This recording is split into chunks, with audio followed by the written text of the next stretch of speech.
అడుగుతున్నారు. రాములోరికి పానకం వడపప్పే నైవేద్యంగా ఎందుకు పెట్టాలి తెలియజేయండి అని. మన పండగలకి సంప్రదించినటువంటి సంప్రదాయంలో కేవలం అర్చన మాత్రమే చెప్పబడలేదు.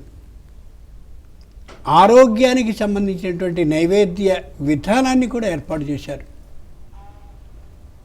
మొన్ననే ఉగాది అయింది.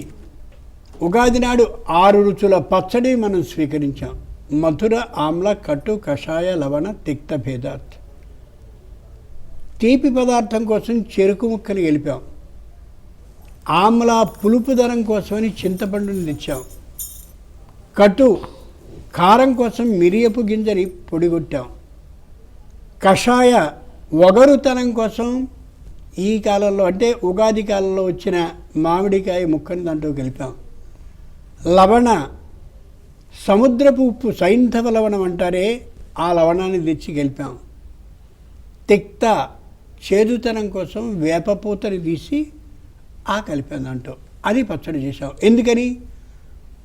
ఆ వసంతకాలంలో వచ్చేటటువంటి వ్యాధుల్ని నివారించగలిగిన దివ్య ఔషధి ఏది అంటే ఇది కాబట్టి.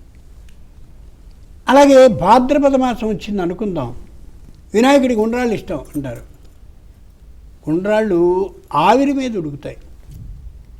అంచేత మంచి దిమ్మరించేటటువంటి వర్షాలుండే కాలంలో భాద్రపదం వస్తుంది కాబట్టి, శ్రావణ భాద్రపదాలు వర్ష ఋతువు కాబట్టి, ఆ కాలంలో ఆవిరి మీద ఉడికినవి తినాలి అని మనందరికీ తెలియజేయడం కోసం వినాయకుడికి ఉండ్రాళ్ళు ఇష్టం అనేశారు.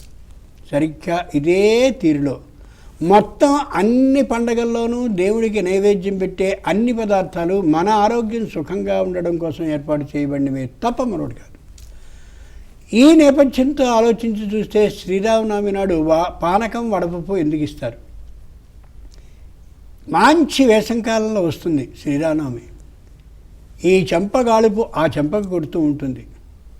ఈ చెవిలో వేడిమి ఈ చెవిలోకి అలా వ్యాపిస్తూ ఉంటుంది. విపరీతమైన దాహం వేస్తూ ఉంటుంది. చెప్పలేని చెమట అలా వచ్చేస్తూ ఉంటుంది.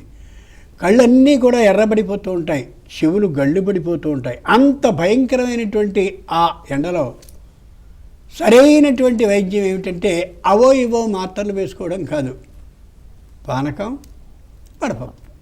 దాని పేరే వడ కొట్టకుండా ఉండే పప్పు వడపప్పు. వడదెబ్బ తగిలింది అంటే సామాన్యమైన వ్యవహారం కాదు. పానకం అంటే చక్కనైనటువంటి కొత్త కాలంలో ఏ చెరకుని వండితే ఆ వండిన దాని ద్వారా, ఆ చెరకు రసాన్ని జాగ్రత్తగా వండిన దాని ద్వారా బెల్లం అవుతుందో, ఆ బెల్లాన్ని బాగా దంచి ఆ నీళ్ళలో కలిపి మెత్తం చేసి బాగా సరిపోయేలా చేసి ఇచ్చేటటువంటి ఏదో అది పానకం. దాంట్లో ఈ శొంఠిని కూడా కలిపే విధానం ఒకటి కనిపిస్తూ ఉంటుంది.